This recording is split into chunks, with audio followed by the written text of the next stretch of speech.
Bom dia, boa tarde, boa noite, querido aluno, querida aluna. Eu sou o professor Fábio e para ajudar vocês um pouquinho a entender melhor o realismo e o naturalismo, eu vou passar uma comparação entre os dois. Eu aproveito e também reviso alguns conceitos que eu acho que são bem legais. Então, vamos começar a aula de hoje falando sobre as diferenças entre realismo e naturalismo que você, no caso você que está assistindo, precisa conhecer. Espero que esteja assistindo sozinho. Ah, pode ser que não. Então vamos lá. Quando a gente fala de realismo e naturalismo, vamos, antes da gente ler isso daqui, contextualizar algumas coisas que eu acho que são super importantes. Em primeiro lugar, vamos relembrar o que é a literatura do realismo. Engloba realismo, naturalismo e engloba também, grosso modo, o parnasianismo. Mas eu não gosto muito dessa coisa de colocar o parnasianismo no mesmo bolo, porque a literatura realista ela tem por privilégio, por coisas que elas vão preferir, o próprio, posso dizer, a prosa. Ela não gosta muito da poesia porque ela acha que a poesia não é objetiva. Então, como que surge o movimento realista? Tinha um monte de escritor que estava insatisfeito com os românticos porque eles achavam que eles eram melodramáticos, muito chatos, muito fantasiosos e o mundo todo estava uma grande desgraça. Então, o que os realistas fizeram? Falaram, beleza, vamos mudar, vamos revolucionar a literatura e buscar trazer o mundo real para as nossas obras. E aí você vai ter duas correntes. Vão ter os primeiros, são os realistas, que são aqueles que vão, de fato, implementar esse projeto de trazer a realidade para a literatura, e os naturalistas que vão ir para o lado da ciência. E isso é interessante porque, embora elas sejam literaturas que nasçam do mesmo princípio, elas não atingem o mesmo princípio. Inclusive, ao longo dessa aula, a gente vai ter algumas críticas a esse modelo. Então, eu acho que é interessante da gente comentar um pouquinho sobre isso. Então, vamos lá. A primeira coisa que a gente vai falar sobre o realismo diz respeito ao seguinte: o realismo tem uma visão sociológica do ser humano. O que isso quer dizer, professor? Bom, vamos lá que a explicação é um pouquinho longa. Quando surge o realismo, estava muito em alta as teorias da sociologia que estavam começando a aparecer. Você tinha o Proudhon, o Karl Marx, o Friedrich Engels, o Durkheim, o Max Weber. Todos eles começaram a produzir muita coisa. E os realistas começaram a perceber que o problema da sociedade é a forma como a sociedade ela é constituída. Então, parece muito estranho falar isso, mas em poucas palavras seria o seguinte: quando a gente fala, por exemplo, da questão de pessoas que são muito ricas, elas o são porque elas exploram quem é muito pobre. E isso vai gerar uma série de problemas na qual quem está lá em cima quer continuar lá em cima. E quem está lá embaixo quer de alguma forma acabar com isso. Então, os realistas eles vão começar a analisar a realidade de uma maneira um pouco diferente do que os românticos fazem. Os românticos eles idealizavam o mundo. Os realistas eles vão chegar e vão observar que, olha, nós temos uma elite social riquíssima e precisamos mostrar que o que eles apregou, o que eles falam que é verdade, eles não cumprem. Então, por exemplo, você pega uma história como Memórias Póstumas de Brás Cubas.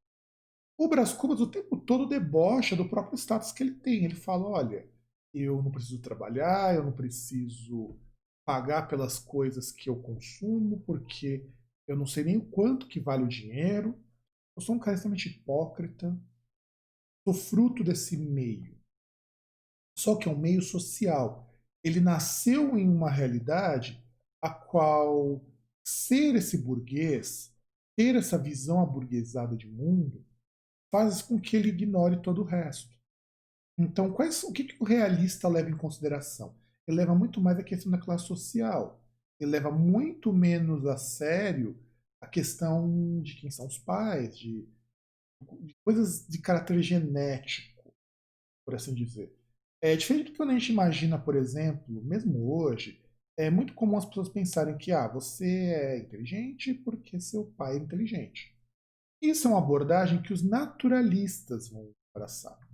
Então, os naturalistas, eles procuram enxergar o homem por um viés científico, um viés médico. E ele vai dizer que o seguinte, o escritor naturalista, todo ser humano é fruto daquilo que ele herda. Então ele herda alguma coisa, ele vai pegar características do meio em que ele está situado e de quais são as circunstâncias que o colocaram ali. E ele não controla os atos. O mais difícil aqui é vocês imaginarem que na visão naturalista, o ser humano não tem controle nenhum sobre o que ele faz. Tudo é baseado, tudo é inspirado numa visão extremamente voltada para as ciências naturais. E qual que é o grande conflito aqui entre essa visão sociológica e a visão científica?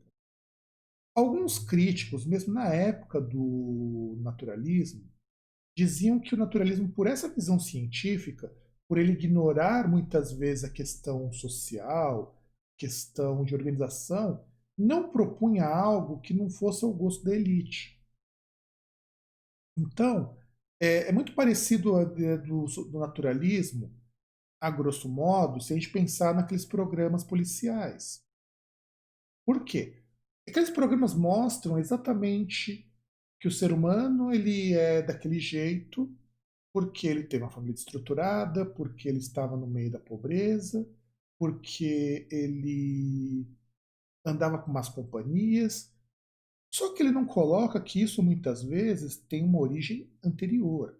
Os realistas, por outro lado, vão dizer: não, o problema não é aqui embaixo, o problema é mais lá em cima.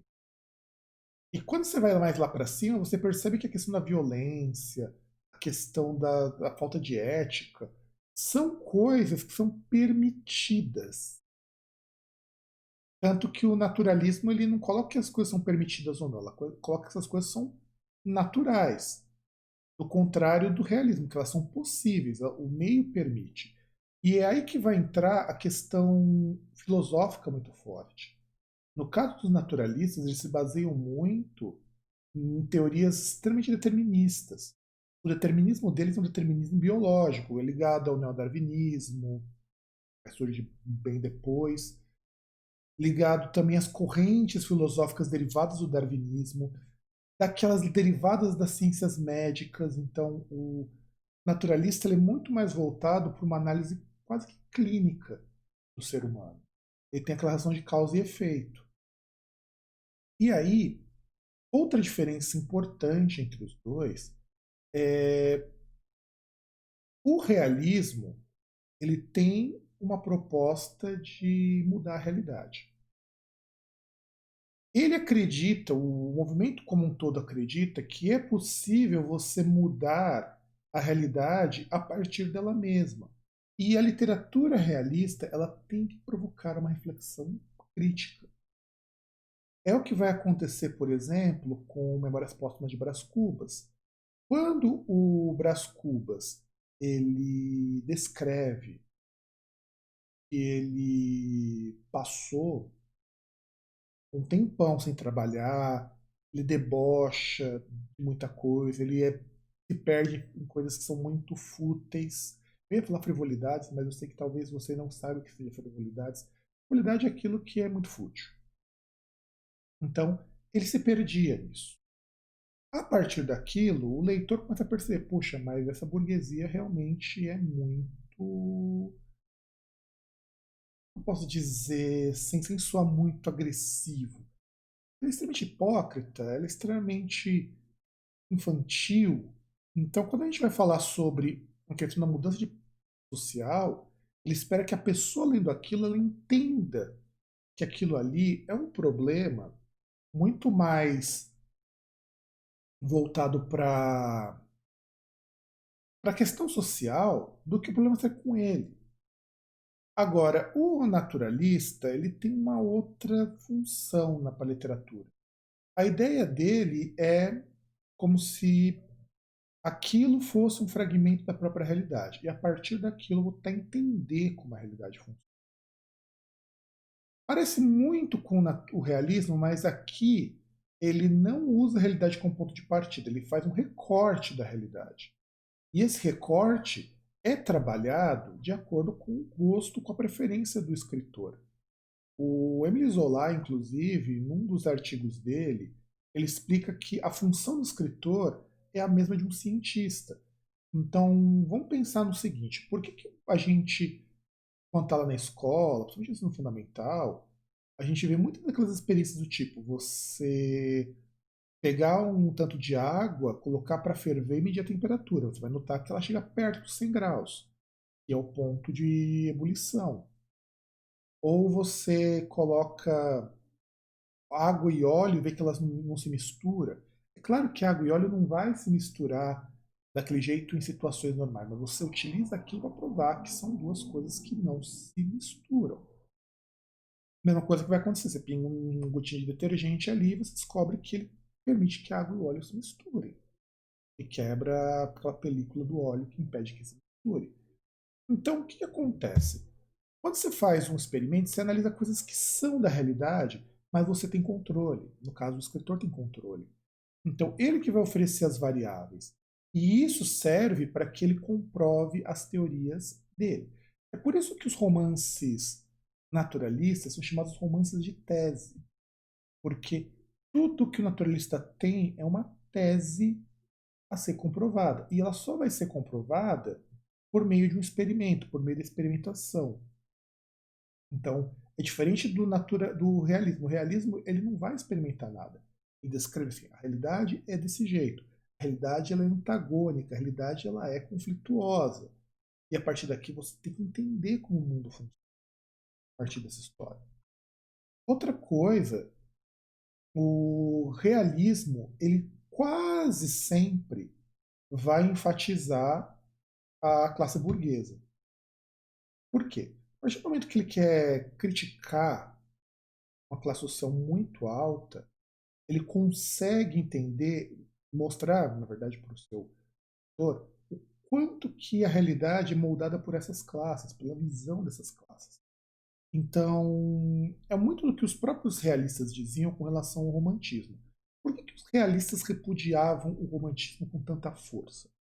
Porque o romantismo é uma literatura que representa todo o ideário burguês, sobretudo na ideia de que, para a literatura romântica, o mundo é moldado de acordo com o seu trabalho. Você, por exemplo, conquista as coisas com esforço. É por isso que você tem que brigar para ficar com a mocinha. A mocinha é algo difícil de ser conquistado. Hoje, modernamente, você tem a inversão dos papéis, mas muito dificilmente você vai ter a mocinha chegando no cara que ela está afim. Isso está mudando, claro, mas é muito difícil disso acontecer. Então, o realismo ele vai dizer o seguinte: olha, o problema na verdade não é que o mundo está muito ruim, não é que as coisas são assim. O problema é que existe uma classe muito alta, uma classe que joga esses valores como se fossem corretos, e vocês têm que entender isso daí, que ela não cumpre aquilo que ela mesma se propõe a fazer. Então, a crítica é sempre a classe burguesa. E por isso que nas histórias do realismo, quem são os protagonistas são os próprios burgueses. Porque como uma forma de criticar o realismo, o romantismo, que também tinham burgueses, ele mostra que, na verdade, aquela coisa de honra, de ideal, aquilo é tudo papo furado. Aí chegamos no naturalismo. O naturalismo ele ignora isso daí e vai dizer, olha, nós temos que ver pelos mais pobres. E é aqui que nós temos problemas. Onde também a gente tem algumas críticas que vão pesar muito nisso, na questão de que os mais pobres eles são fruto desse sistema. Isso os naturalistas entendem. Inclusive o próprio Emile Zola, ele e até mesmo a Luísa Azevedo aqui no Brasil, um pouco mais para frente, conseguem enxergar que existe uma questão de classe aí. Mas o esforço do naturalista é de mostrar os mais pobres. Tanto que os personagens naturalistas são quase sempre as pessoas mais pobres, que vivem nas condições mais precárias ou mais precarizadas. E como que essas condições trazem problemas para essas. Não é uma análise inválida da realidade, ela é um pouco diferente, porque enquanto os realistas eles criticam quem está lá em cima, os naturalistas expõem quem está lá embaixo. E isso é muito importante para a gente entender que muito do naturalismo também serve como denúncia social. Inclusive, a gente no Brasil, depois no século XX, com Graciliano Ramos, com J. Veiga, até mesmo em menor grau com Guimarães Rosa, trabalha muito com essa questão do naturalismo. Tanto que a literatura do Graciliano Ramos, você tem lá, por exemplo, Vidas Secas, ele tem uma literatura de teor extremamente naturalista. Só que já traz mais um pouco do papel da figura governo, problema governo, problema latifúndio.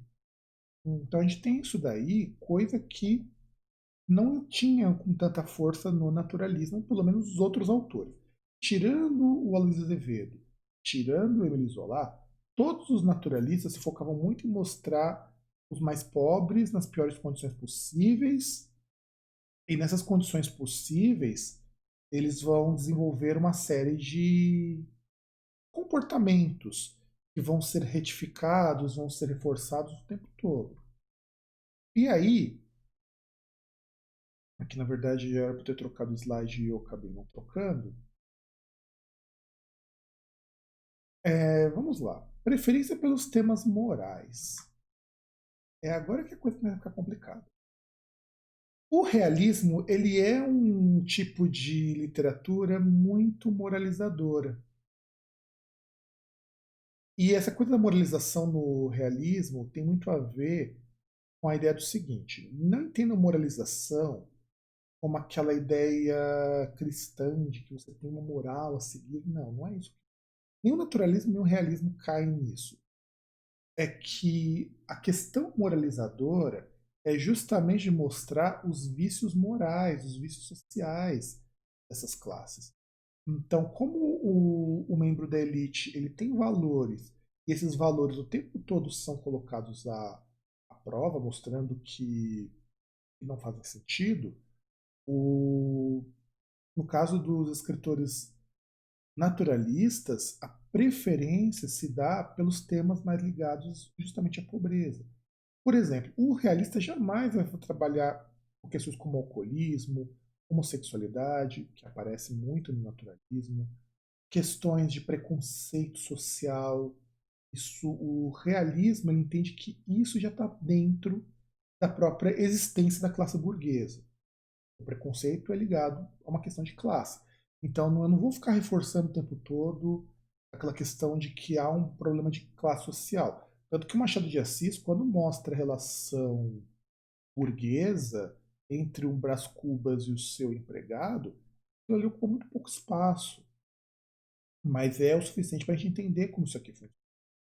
E aí, a gente também tem, no caso dos naturalistas, eles vão focar nos problemas advindos nessas classes mais pobres. Então, os naturalistas vão falar sobre o alcoolismo, ou é ligado a esse excesso de álcool, aos problemas de sexualidade. Então, você vai ter. Todos os personagens, sobretudo os masculinos, são personagens propensos ao sexo. E vão fazer de tudo para que ele se consuma. O problemas de ordem mental, então quer dizer, os personagens vão ter perturbações também advindas de morar num lugar que os desgasta mentalmente. Tanto que vai existir uma equiparação desses seres humanos, em muitos casos, a animais, ou um processo de desumanização, porque o ser humano é visto como uma coisa menos humana. Quando o realismo prefere o tema moral, ele humaniza muita coisa. Só que esses dois modos eles têm como propósito reformar a sociedade. Eles querem que a sociedade mude a partir daí. Só que eles não estão muito afim, de caso, de fazer isso em conjunto. Então, os realistas estão mais do lado dos problemas de ordem política, de ordem social.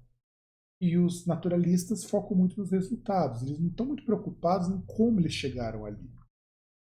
E por último, mas não menos importante, você tem uma preocupação com a moralização, no caso do realismo. O realista, ele entende que moral e ética são conceitos extremamente importantes, sobretudo porque a burguesia ou as elites burguesas, se preferir, não seguem. Então, por isso que ele prefere. Já o naturalismo, a preocupação a despreocupação com a moral é completa. Para eles, o que importa é observar o que está acontecendo. Então, não existe uma moral por trás daquilo. Tanto que os personagens naturalistas são completamente amorais. Eles não seguem, não têm um senso de moralidade muito forte. E isso aqui é super importante para a gente entender que, embora sejam dois movimentos iguais em termos de proposta, eles vão para caminhos diferentes. No caso do naturalismo, a gente muitas vezes entende que ele é uma radicalização do realismo. Por outro lado, o realismo ele é o combate a todo o problema de ordem romântica ou romantizada que seja extremamente piegas, extremamente desconectado do mundo, extremamente alienante. Então, essa é a ideia que o realismo traz. E o naturalismo pega isso daí e vai dizer, não, agora nós vamos tirar mais coisa daqui e vamos nos focar exclusivamente na questão científica. Porque eu tenho que mostrar para as pessoas que isso acontece. Então, vocês vão ter esses dois focos. Um é um foco muito mais político e social e outro logo um foco muito mais material. A gente pode colocar assim, embora ambos tenham um foco na realidade. Então é basicamente isso nossa aula sobre as diferenças entre o realismo e o naturalismo. Espero que vocês tenham gostado, espero que vocês tenham aprendido e nos vemos na nossa próxima aula.